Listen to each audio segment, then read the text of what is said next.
mwanamke wa imani.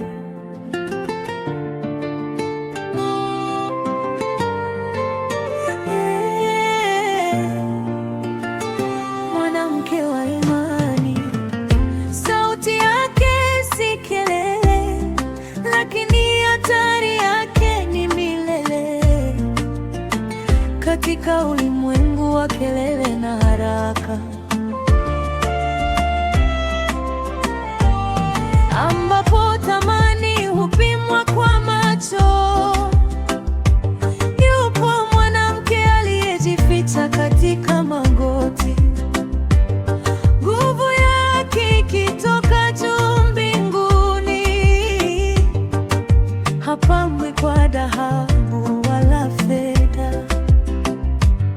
uzuri wake ni wa ndani moyoni.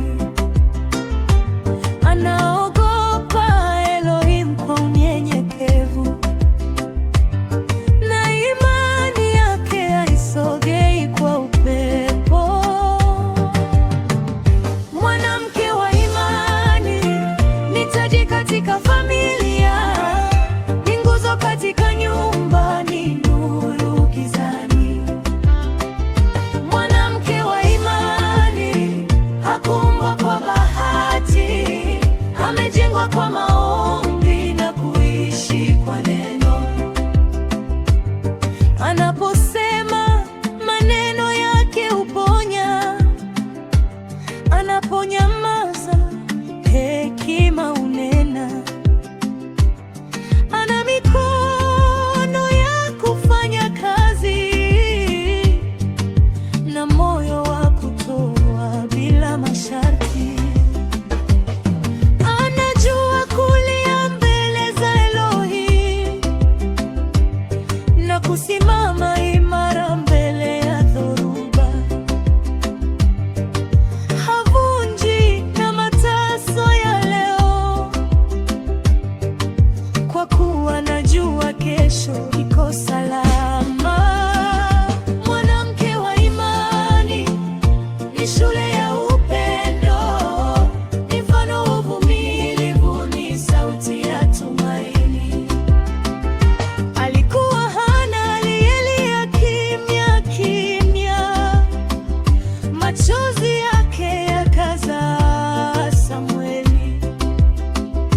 Alikuwa Esta aliingia kwa ujasiri, akaokoa taifa kwa imani.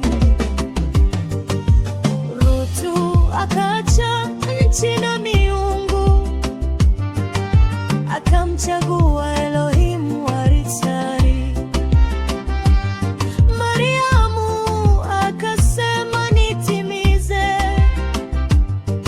na wokovu ukaingia duniani. Huyu ni mwanamke wa imani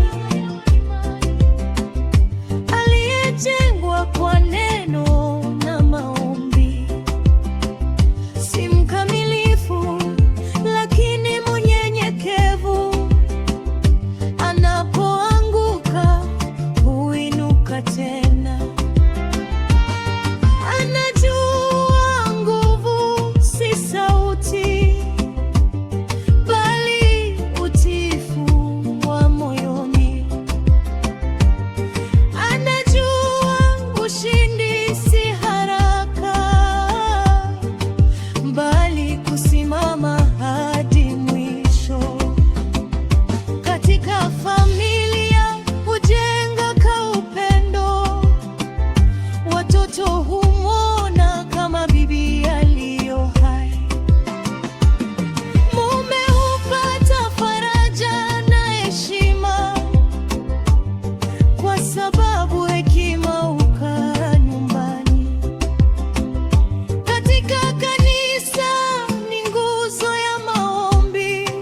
Omba,